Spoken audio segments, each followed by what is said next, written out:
Hello बच्चों।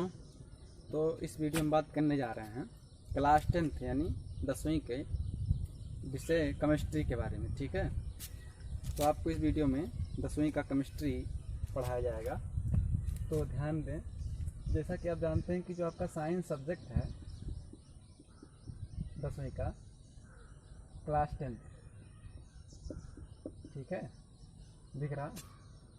तो class 10th का जो आपका साइंस है इसके 3 पार्ट हैं, फिजिक्स, केमिस्ट्री एंड बायोलॉजी।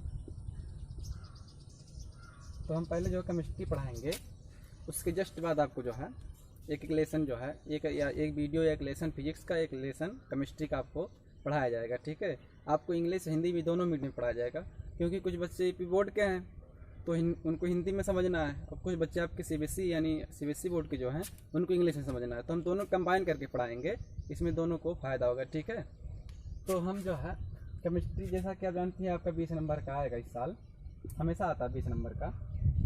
इसमें देखने वाली बात है कितने लेसन्स हैं। तो केमिस्ट्री में आपका पहला लेसन जो है यह है केमिकल रिएक्शन एंड इक्वेशन। पहला लेसन है, हिंदी में रूपांतरण अगर करें तो रासायनिक अभिक्रिया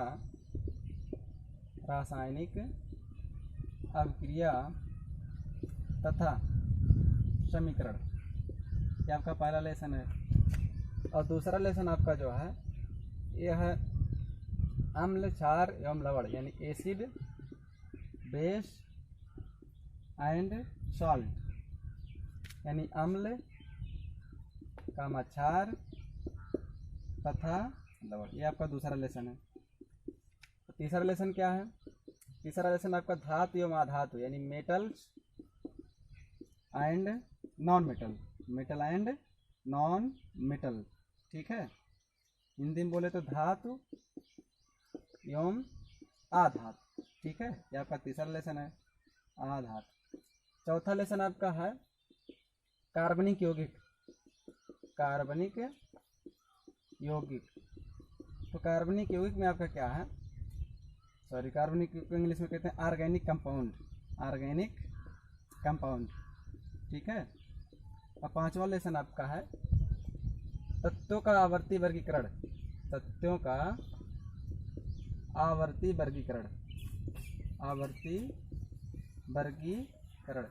यानी इसका इंग्लिश है पीरियाडिक, दिख रहा है, इधर लिख देते हैं इसका इंग्लिश, पीरियाडिक क्लासिफिकेशन।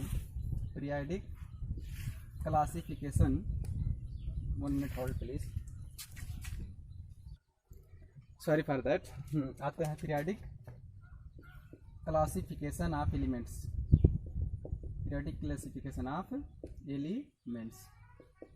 तो इतने पार्ट आपको जो है केमिस्ट्री में स्टडी करने हैं। ठीक है, नोट कर लीजिए। केमिस्ट्री जो आपको पढ़ना है उसके बारे में जानना बहुत ही ज़रूरी है।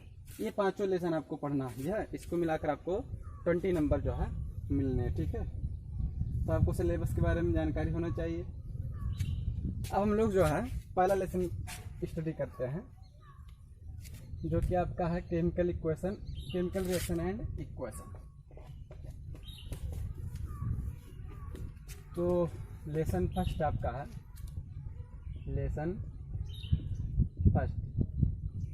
Chemical reactions and equations. ठीक है, ये पार्ट आपको पढ़ना है, यानी रासायनिक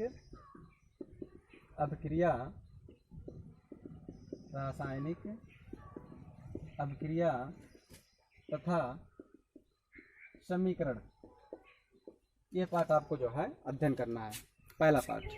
तो इसमें जो पार्ट है आपको, पार्ट का नाम ही हम लोग अध्ययन कर लेते हैं कि है कि इसमें पढ़ना क्या क्या आपको है।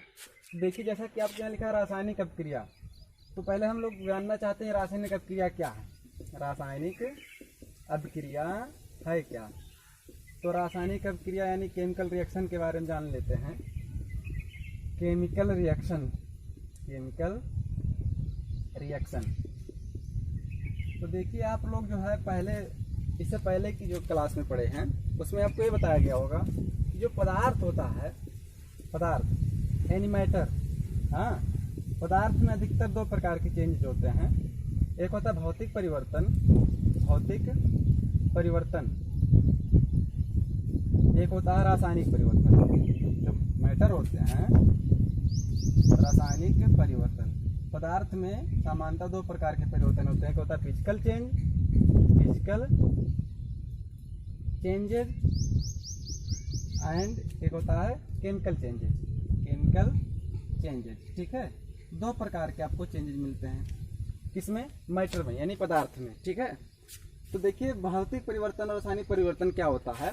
भौतिक परिवर्तन का अर्थ है कि पदार्थ में उनके आकार में और उनके आकार हो गया, फिर उसका जो है ये भौतिक गुण हो गया, भौतिक गुण आदि में परिवर्तन होता है, आदि में परिवर्तन होता है।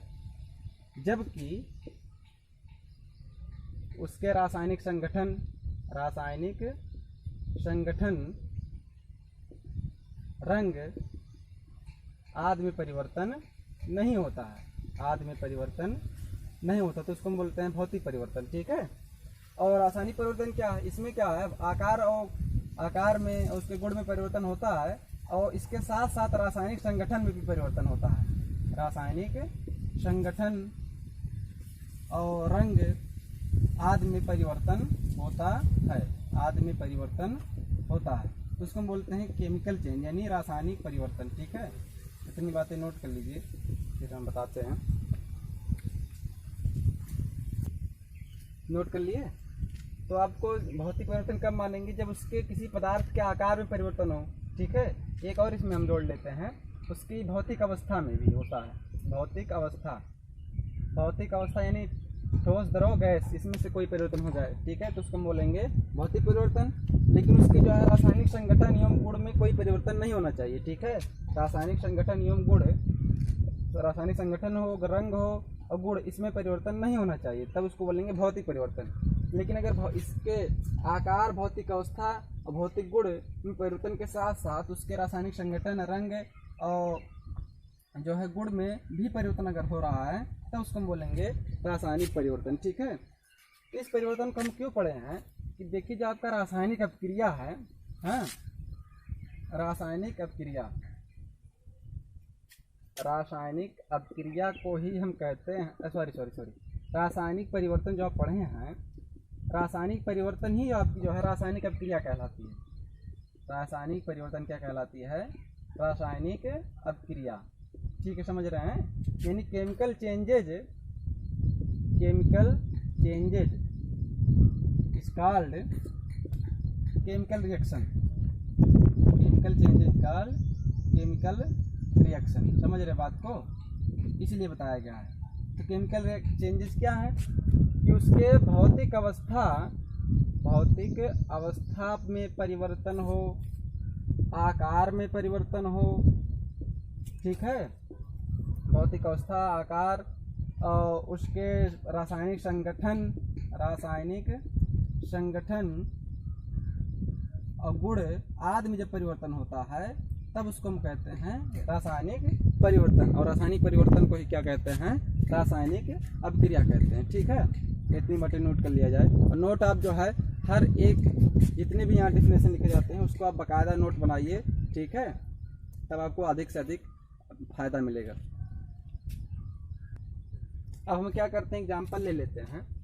भौतिक परिवर्तन का एग्जाम्पल देते हैं आपको और रासायनिक परिवर्तन का एग्जाम्पल। भौतिक परिवर्तन से आपको पढ़ना नहीं है, लेकिन एग्जाम्पल जान लेते हैं। तो देखिए आपका बर्फ़ का बनना, बर्फ़ का बनना, ये आपका क्या भौतिक परिवर्तन है? जल का जमना, जल का जमना। ठीक है, और आपका एक और है, इसमें जो है जल का वाष्पीकरण कर लीजिए, जल का वाष्पीकरण। ये तीनों आपके क्या भौतिक परिवर्तन। रासायनिक परिवर्तन क्या है? रासायनिक परिवर्तन का एग्जाम्पल क्या है? इसमें देखिए क्या है, दहन। ठीक है, दूध का फटना, दूध का फटना, जंग लगना, जंग यानी जो आपके लोहे पे लग जाता है, जंग लगना। फिर आपका है विस्फोट होना, विस्फोट जो आपका बम वगैरह होता है, विस्फोट का होना, ये सारे सारे क्या हैं, ये रासायनिक परिवर्तन है। ठीक है, एग्जाम्पल देख लीजिए, नोट कर लीजिए। तो एग्जाम्पल लिख लिए। अब हम लोग बात करते हैं रासायनिक अभिक्रिया के डेफिनेशन को। अगर कोई पूछे इसका परिभाषा बताइए, ठीक है, यानी परिभाषा पूछे, डेफिनेशन, तो परिभाषा क्या है, कहेंगे ऐसे प्रक्रम जिसमें रासायनिक परिवर्तन होता है, ऐसे प्रक्रम जिसमें रासायनिक परिवर्तन होता है, ऐसे प्रक्रम इसमें रासायनिक परिवर्तन होता है, रासायनिक अभिक्रिया कहलाती है। रासायनिक अभिक्रिया कहते हैं, लिख लीजिए, रासायनिक अभिक्रिया कहते हैं। ठीक है, तो अगर हम बात करें इसके जो है इंग्लिश लैंग्वेज की, यानी तो लिखेंगे those process in which chemical changes occurs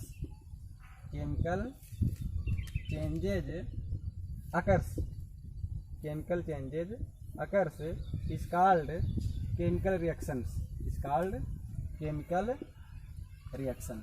ठीक है, मतलब ऐसे प्रक्रम जिसमें रासायनिक परिवर्तन होते हैं उसको हम लोग बोलते हैं रासायनिक अभिक्रिया कहते हैं।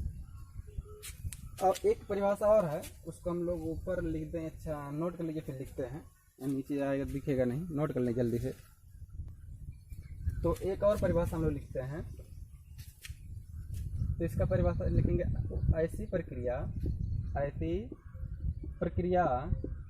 जिसमें पदार्थ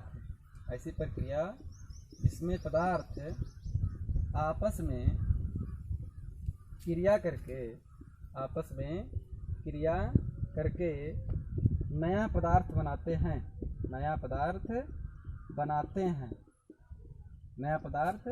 बनाते हैं जिनके गुण, मतलब जो नया पदार्थ बना है, जिनके गुण क्रिया करने वाले पदार्थों के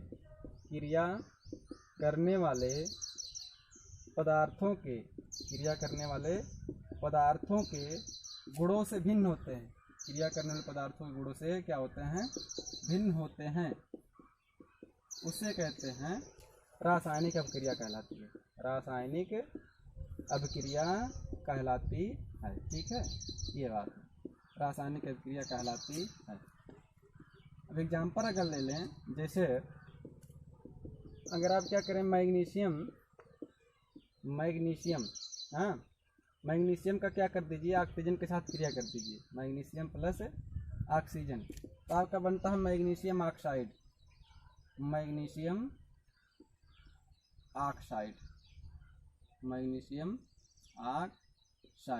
ठीक है, ये आपका है। तो रासायनिक समीकरण जो आपका है, इसको हम लोग जो है, ये आपका कहलाता है, ये आपका है, अगर इसको हम लोग जो है सिंबल की लिखें, यानी प्रतीक भाषा में लिखें, तो देखिए मैग्नीशियम का सिंबल होता है Mg और प्लस ऑक्सीजन का सिंबल होता है O2।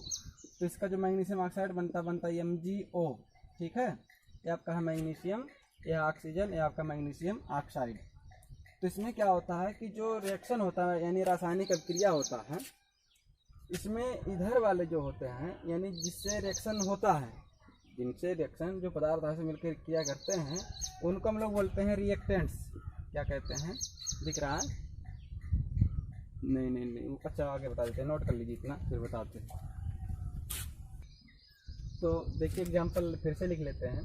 तो मैग्नीशियम ऑक्सीजन से जब रिएक्शन करता है तो क्या बनता है, मैग्नीशियम ऑक्साइड। तो ऐसा है कि इसमें दो टर्म है आपके, एक है रिएक्टेंट्स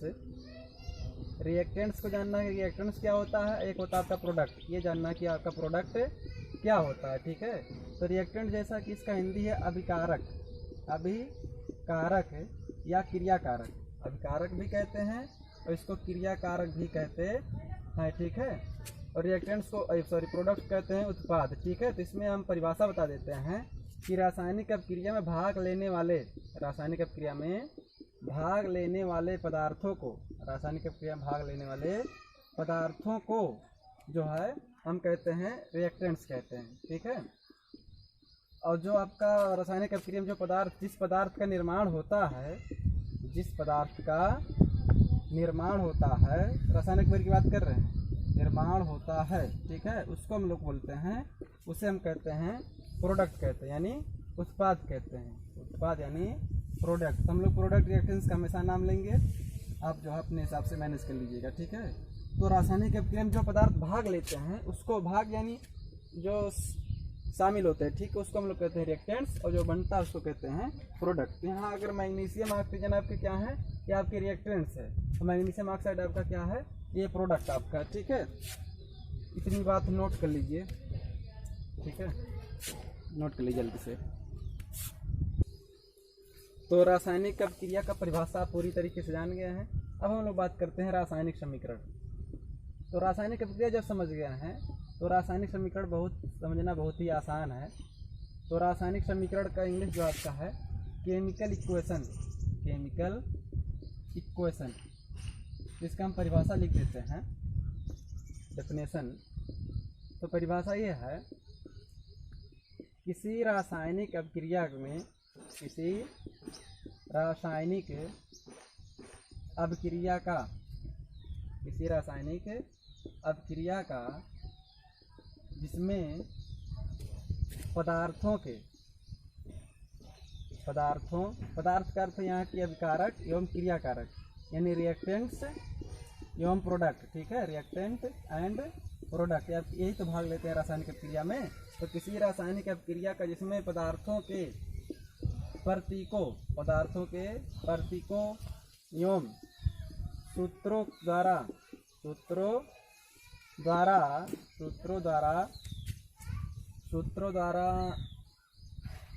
संकेत, सूत्रों द्वारा व्यक्त करना किसी रासायनिक अभिक्रिया का जिसमें पदार्थों के प्रतीकों एवं सूत्रों द्वारा व्यक्त करना ही आपका क्या कहलाता है, रासायनिक समीकरण कहलाता है, रासायनिक समीकरण कहलाता है, रासायनिक समीकरण कहलाता है, ठीक है।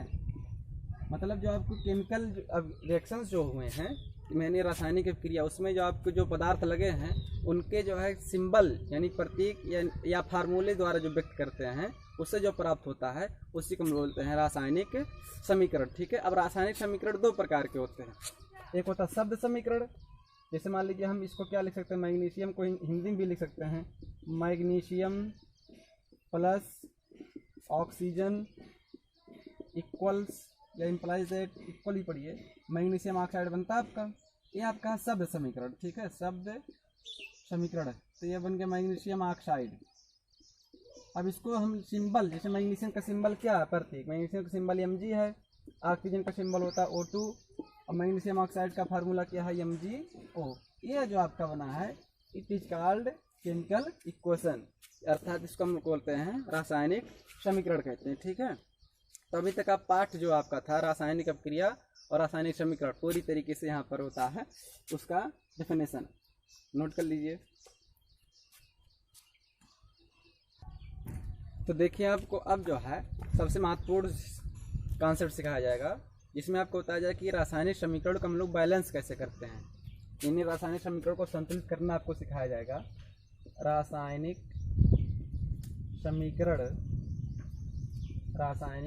समीकरण को संतुलित करना, ठीक है, ये बात आपको सिखाया जाएगा, यानी बैलेंस्ड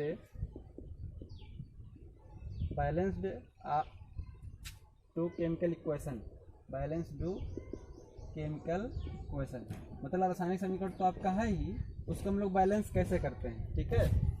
तो बैलेंस करने का आपको जो है दो तरीका सिखाया जाएगा, जिसमें एक आपका जो है ट्रायल एंड एरर मेथड।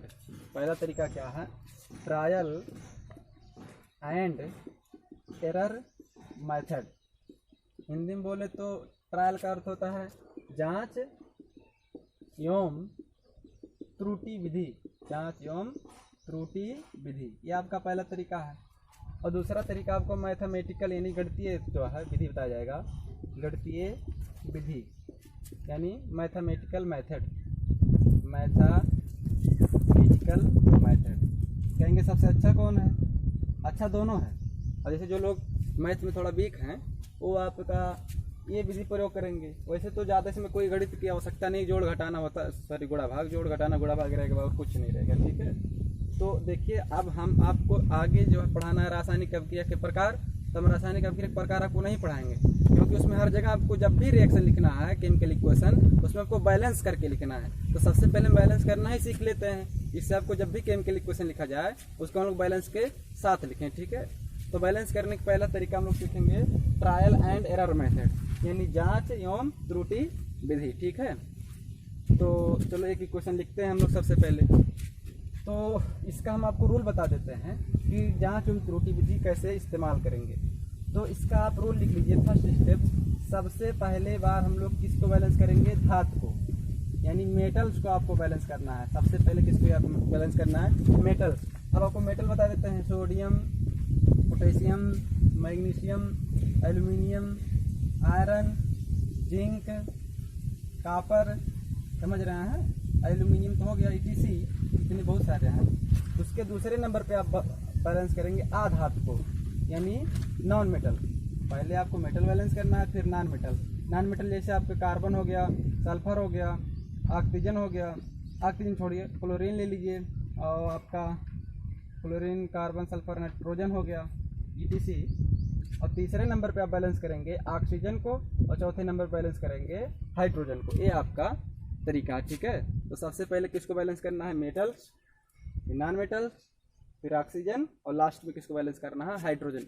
तो इसको हम बोलेंगे जांच एवं त्रुटि विधि। एग्जाम्पल के माध्यम से आगे समझते हैं, इतनी बातें नोट कर लिया जाए। आपको जो केमिकल इक्वेशन बैलेंस करना सिखा रहे थे, तो उसमें हम लोग काम आगे करते हैं। तो जैसा कि आपको बताया गया था, फर्स्ट आप किसको बैलेंस करेंगे? मेटल्स को। पहले नंबर में धातु को बैलेंस करना, दूसरे नंबर पे आपको क्या करेंगे? नॉन मेटल्स को बैलेंस करना है, और तीसरे नंबर पर किसको बैलेंस करना है? ऑक्सीजन को। और चौथे नंबर पे जाके आपको किसको बैलेंस करना है? हाइड्रोजन को, ठीक है। इस क्रम में जब आप बैलेंस करेंगे तो आपको रासायनिक समीकरण एकदम बढ़िया से बैलेंस हो जाएगा। एग्जाम्पल के थ्रू समझते हैं। एग्जाम्पल लेते हैं, जैसे कार्बन की क्रिया अगर ऑक्सीजन से कराएं, carbon plus oxygen equal to carbon monoxide. अब देखने वाली बात यह है कि अगर यहाँ हम लोग मेटल है खोजें, तो मेटल है ही नहीं, इसमें धातु तो है ही नहीं। उसके बाद क्या देखेंगे? आधातु। आधातु आपका कार्बन है, इधर एक कार्बन, इधर भी एक कार्बन, तो कार्बन तो बैलेंस है। अब पारी आता ऑक्सीजन का। तो ऑक्सीजन आप देखते हैं कि इधर 2 ऑक्सीजन है, इधर कितने ऑक्सीजन है? 1 ऑक्सीजन। तो 2 का हम मल्टीप्लाई मारते हैं इसमें, तो 2 का मल्टीप्लाई करने से ऑक्सीजन 2 तो हो गया, बट इसके साथ साथ कार्बन भी 2 हो गया। तो इधर 1 कार्बन, तो इधर 2 से मारेंगे गुणा तो हो जाएगा 2 कार्बन हो जाएगा। इस प्रकार से अब इस पूरी तरीके से क्या है? बैलेंस है। और एक एग्जाम्पल और लेते हैं। एग्जाम्पल आप मान लीजिए magnesium nitride, magnesium nitride Mg3N2। इसकी क्रिया अगर वाटर से कराएं, तो वाटर से कराएंगे तो बनता है MgOH का whole thrice, sorry whole twice, क्योंकि वैलेंसी 2 होता है। और उसके साथ साथ क्या बनता है? अमोनिया बनता है। अब बैलेंस करना शुरू करते हैं। तो देखिए यहाँ पर कितने मैग्नीशियम है, पहले धातु देख लीजिए। धातु आपका मैग्नीशियम है, इधर मैग्नीशियम 3 है, और इधर मैग्नीशियम 1 है। तो 1 मैग्नीशियम से 3 मैग्नीशियम कैसे बनेगा? आप तरीका क्या कर दीजिए? मल्टीप्लाई करा दीजिए, ठीक है। इसके बाद क्या करना है? धातु बैलेंस हो गया। आधातु देख लेते हैं। नाइट्रोजन आपका आधातु, इधर 2 नाइट्रोजन है, और इधर कितने नाइट्रोजन है? 1 नाइट्रोजन है। तो इसमें हम क्या करते हैं? 2 से मल्टीप्लाई कर देते हैं। तो धातु आधातु बैलेंस कर दिए। अब हम काम करते हैं ऑक्सीजन के साथ। तो ऑक्सीजन इधर 1 है, और इधर ऑक्सीजन देखिए कि ऑक्सीजन का होल ट्वाइस है, तो 2 तो ऑक्सीजन वैसे ही है, और आगे 3 से मल्टीप्लाई हुआ है, तो 2 तिहाई 6, तो 6 ऑक्सीजन इधर है, और इधर कितने ऑक्सीजन है? 1 ऑक्सीजन। तो हम लोग क्या कर सकते हैं? इसमें 6 से क्या करेंगे? मल्टीप्लाई कर दें। तो जब 6 से मल्टीप्लाई करेंगे तो 6 ऑक्सीजन हो गया। अब हम बात करते हैं हाइड्रोजन की। लास्ट में आपको हाइड्रोजन बैलेंस करना है। अब हाइड्रोजन इधर देखते हैं, 6 दूना 12, 12 हाइड्रोजन इधर है।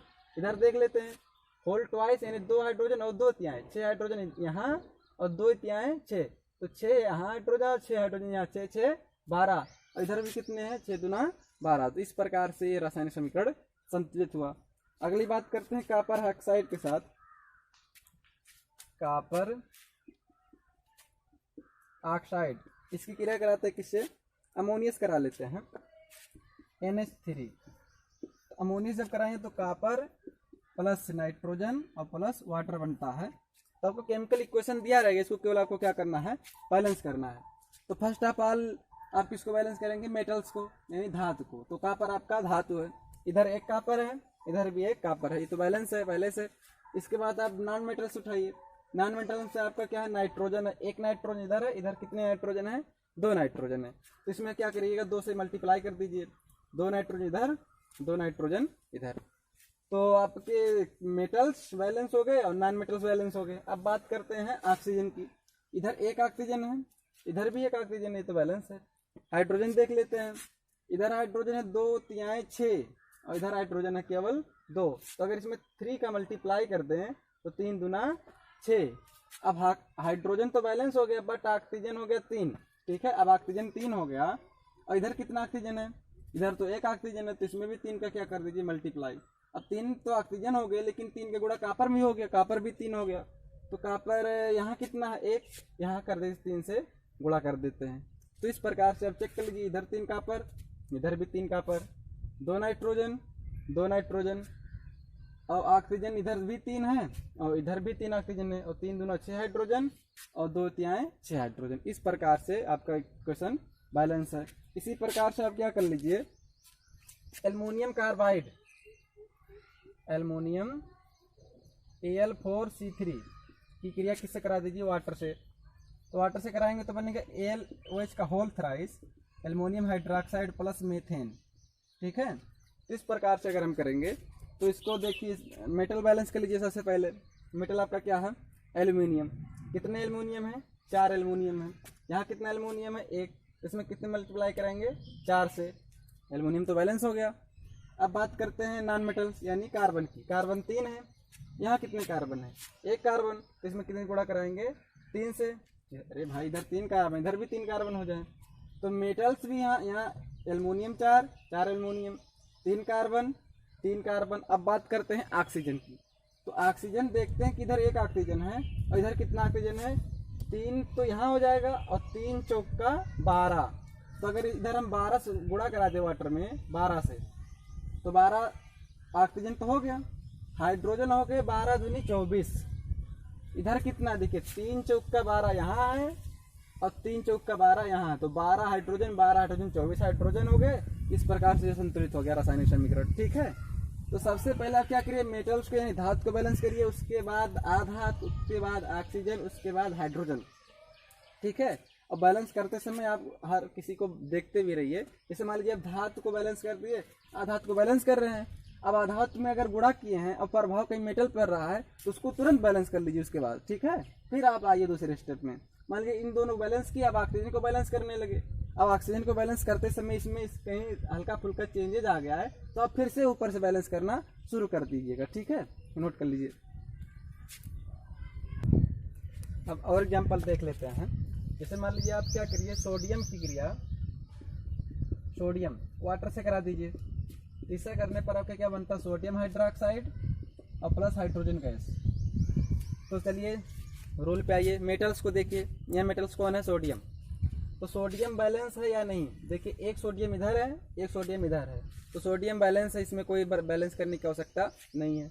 इसके बाद आप देखेंगे कि नॉन मेटल्स आपके हैं ही नहीं।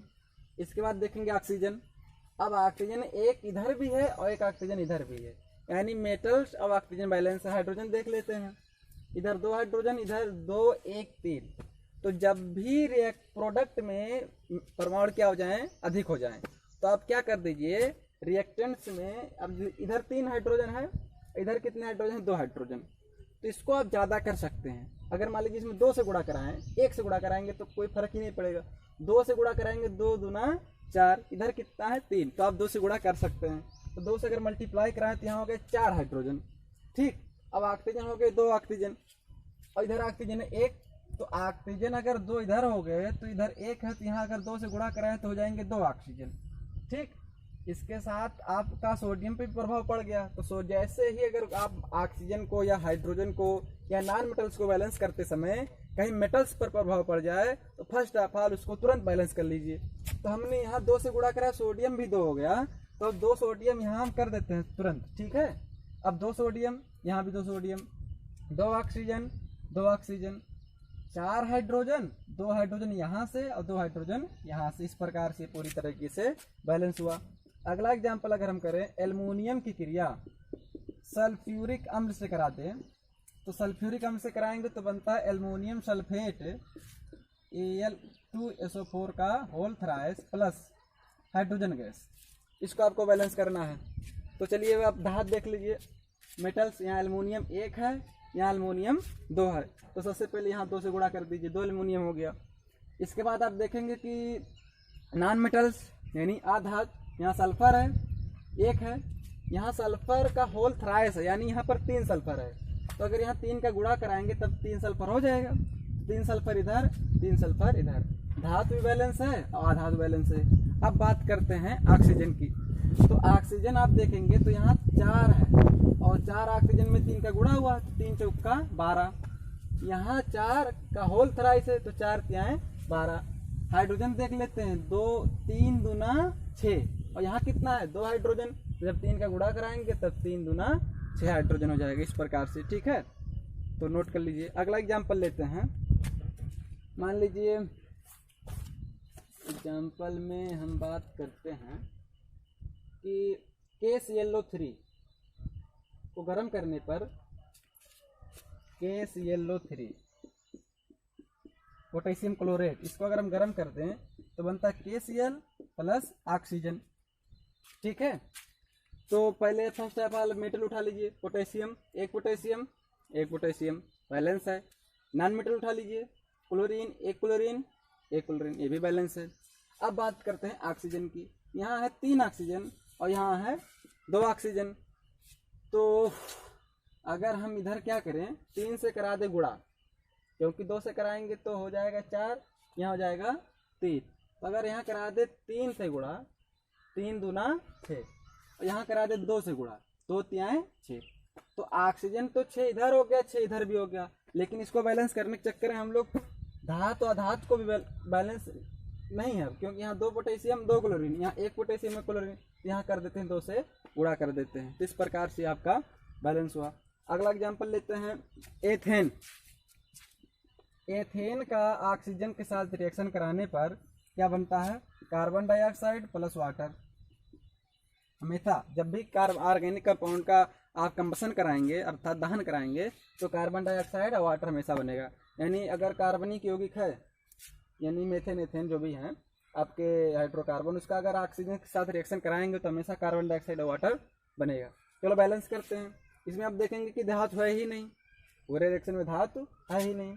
आधातु की बात करते हैं, कार्बन 2 है, इधर कार्बन कितना है, 1 कार्बन है, यहाँ 2 से करा देते हैं, गुणा करा देते हैं, तो कार्बन 2 यहाँ भी हो गया, यहाँ भी कार्बन 2 हो गया। अब बात करते हैं ऑक्सीजन की। तो ऑक्सीजन यहाँ पे है 2 और यहाँ पे 2 दूना 4, 4 1 5। तो क्या करेंगे कि आप यहाँ पर 2 ऑक्सीजन है, अब वहाँ पे 5, अगर यहाँ कर दे 3 से गुणा, क्योंकि 2 से गुणा करेंगे तो 4 हो जाएगा, 3 से गुणा करेंगे, ज़्यादा कर सकते हैं, 3 दूना 6, ऑक्सीजन 6 हो गए।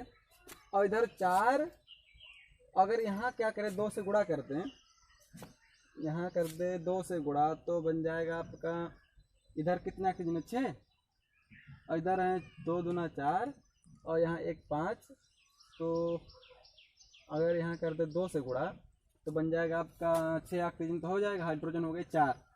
अब हाइड्रोजन आपके हो गए 4। अच्छा एक काम करिए, इसको स्टाइल से बता देते हैं। हाँ, कार्बन तो बैलेंस है, यहाँ पर है कितना ऑक्सीजन 2 1 2 4 1 5, इधर कितने 2 है, तो 2 में हम कितने से गुणा करते हैं, उधर 5 है, इधर कितने 2 में कर देते हैं 5/2 से गुणा, ताकि इधर भी कितना हो जाए 5 हो जाए। तो अगर इसमें 5/2 से मल्टीप्लाई कराएं तब ऑक्सीजन तो 5/2 से गुणा कराएंगे तो 5 हो जाएगा, बट देखने में थोड़ा अच्छा नहीं लग रहा, इसलिए हम इसको क्या कर रहे हैं, पूरे क्वेश्चन में 2 से फिर से गुणा कर दे रहे हैं, ये ताकि नीचे से 2 हट जाए। तो जब 2 से गुणा करेंगे तो जगह 2 C2H6 प्लस 2 तो कट जाएगा, बचेगा 5 और 2 इक्वल टू 2 से इसमें गुणा कराएंगे तो 2 का गुणा हो जाएगा 4 CO2 और प्लस 2 H2O। देखते हैं बैलेंस है या नहीं। 2 दूना 4 कार्बन, 4 कार्बन, उसके बाद ऑक्सीजन देख लीजिए, 5 दूना 10 ऑक्सीजन, 2 ऑक्सीजन इधर और 4 दूना 8, 8 2 10, 2 दूना 4 हाइड्रोजन, इधर तो हो गया 2 छक्का 12 हाइड्रोजन, इधर है आपका 4 हाइड्रोजन, थोड़ा दिक्कत है, क्या बात है। अगर हम लोग बात करें, अच्छा ओ हो, इधर हम लोग बैलेंस किए हैं, तो 1 मिनट,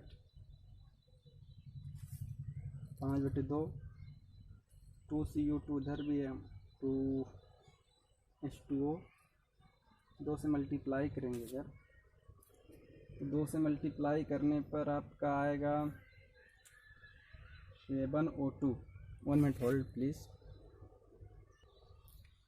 तो ऑक्सीजन तो बैलेंस हो ही गया है, बट अब हाइड्रोजन नॉन बैलेंस है।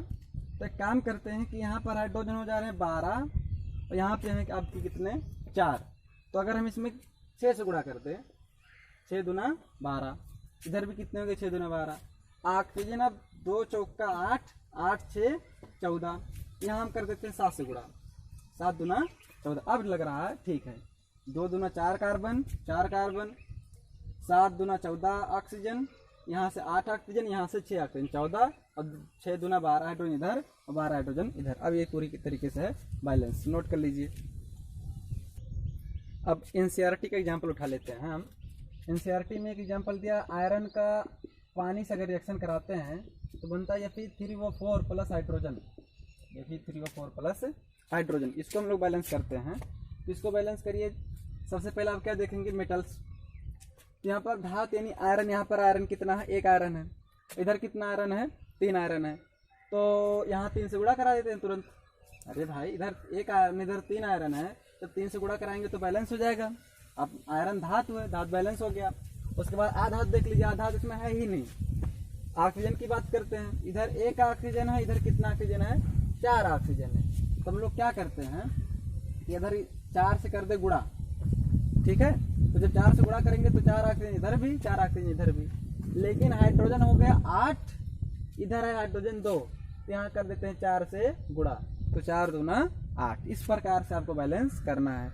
सबसे पहले धातु बैलेंस करिए, फिर आधातु बैलेंस करिए, फिर ऑक्सीजन, उसके बाद हाइड्रोजन। और बैलेंस करते समय उसके पीछे वाला अगर अनबैलेंस हो गया तो उसको जस्ट जाके बैलेंस करिए, फिर आइए नीचे से बैलेंस करना शुरू करिए। यानी अगर ऊपर से बैलेंस करते आ रहे हैं, इस स्टेप को बैलेंस करें, तीसरे स्टेप को, और इसको बैलेंस करते समय इसमें भी दिक्कत आ गई है, तो सबसे पहले मेटल्स को बैलेंस करिए फिर आपको क्या करना, नॉन मेटल्स को, फिर ऑक्सीजन को, ठीक है। जब एक स्टेप कर लीजिए, दूसरा स्टेप जब करिए, और दूसरा स्टेप करने में बैलेंस करने में कहीं पहले स्टेप में प्रॉब्लम आ रही है, तो आप पहले स्टेप पहले बैलेंस कर लीजिए, फिर आइए दूसरे स्टेप में, ठीक है। इस प्रकार से बैलेंस करेंगे तो समस्या नहीं होगी। और एग्जाम्पल लेते हैं एनसीईआरटी से। तो यहाँ जो है, अगर हम बैलेंस करना चाहें, hydrogen plus chlorine, hydrogen plus chlorine अगर ले लें तो बनता है HCl, हाइड्रोक्लोरिक अम्ल। अब इसमें देखेंगे आप धातु तो है ही नहीं, या आपका आधातु, यहाँ पर 2 क्लोरीन है, यहाँ पर 1 क्लोरीन है, 2 से गुणा करा दीजिए। उसके बाद देखेंगे यहाँ 2 क्लोरीन और 2 हाइड्रोजन, इधर भी 2 हाइड्रोजन और 2 क्लोरीन। बिल्कुल इजी क्वेश्चन है। और एक देख लेते हैं, एनसीईआरटी से उठा लेते हैं। आप जैसे मान लीजिए यहाँ ये NO3 कैल्शियम हाइड्रोक्साइड, ये NO3 और कैल्शियम हाइड्रोक्साइड, तो कैल्शियम नाइट्रेट के साथ रिएक्शन कर लेगा तो बन जाएगा कैल्शियम CaNO3 का होल ट्वाइस और प्लस वाटर, इस प्रकार से। चलो बैलेंस करते हैं। ये आपका है कैल्शियम, सॉरी नाइट्रिक अम्ल, ये आपका कैल्शियम हाइड्रोक्साइड है। तो रिएक्शन जब करेगा तो कैल्शियम आपका बन जाएगा नाइट्रेट और प्लस वाटर। तो आप सबसे पहले मेटल देख लीजिए, यहाँ पर कितने मेटल्स हैं, यानी धातु। कैल्शियम आपका धातु, एक कैल्शियम इधर है, एक कैल्शियम इधर है, बैलेंस है। आधातु की बात कर लेते हैं, नाइट्रोजन इधर 1 है, इधर नाइट्रोजन कितने हैं, 2 नाइट्रोजन है। तो आप सबसे पहले इसमें 2 से मल्टीप्लाई कर दीजिए, तो नाइट्रोजन इधर भी 2 हो गए और इधर भी नाइट्रोजन आपका 2 है। तो मेटल्स बैलेंस हो गया, नॉन मेटल्स। अब बात करते हैं ऑक्सीजन की। तो ऑक्सीजन देखेंगे, इधर 2 तिहाई 6 ऑक्सीजन यहाँ है और 2 ऑक्सीजन यहाँ है, माने 6 और 2 8 ऑक्सीजन। इधर कितना है, 2 तिहाई 6, 1 7। तो अगर इसमें क्या करें, 1 से 2 से गुणा करते पानी में, तो 2 ऑक्सीजन इधर से और 6 यहाँ से, तो 6 2 8, हाइड्रोजन हो गए 4। और हाइड्रोजन इधर कितना, यहाँ 2 हाइड्रोजन है और 2 हाइड्रोजन इधर है, तो 2 और 2 4 हाइड्रोजन आपके हो गए। इस प्रकार से ये भी एनसीईआरटी क्वेश्चन है, आपका बैलेंस हो गया। तो ये आपका है error trial and error method, इसको हिट एंड ट्रायल विधि भी कहते हैं। तो इसमें सबसे पहले आपको जो रूल बताया गया इस पर आप चलेंगे तो आपको बैलेंस आसानी से कर ले जाएंगे, जिसमें आपको मेटल्स को यानी धातु को बैलेंस करना सबसे पहले, उसके बाद आपको आधातु को बैलेंस करना है, उसके बाद ऑक्सीजन को बैलेंस करना है, और इन द लास्ट आपको हाइड्रोजन को बैलेंस करना है। अगर कहीं ऊपर वाला बैलेंस से नीचे को बैलेंस करते समय कहीं ऊपर वाले स्टेप में कोई प्रॉब्लम आ रही है तो सबसे पहले उसको बैलेंस कर लीजिए, फिर आइए नीचे बैलेंस करिए, ठीक है। इस प्रकार से बैलेंस आप जितने ज़्यादा क्वेश्चन आप करेंगे उतने ज़्यादा आपको क्लियरिटी इसमें आएगी, ठीक है। अब इसके बाद हम बात करते हैं आपका जो मैथमेटिकल मेथड है, ये बहुत ही खास है। इसमें आपको थोड़ा आपको मैथमेटिकल कैलकुलेशन करना पड़ेगा, लेकिन बहुत ही गजब का मेथड है, उसको हम बात कर लेते हैं। जैसे मान लीजिए, नोट कर लीजिए, फिर हम मिटाते हैं, फिर बताते हैं।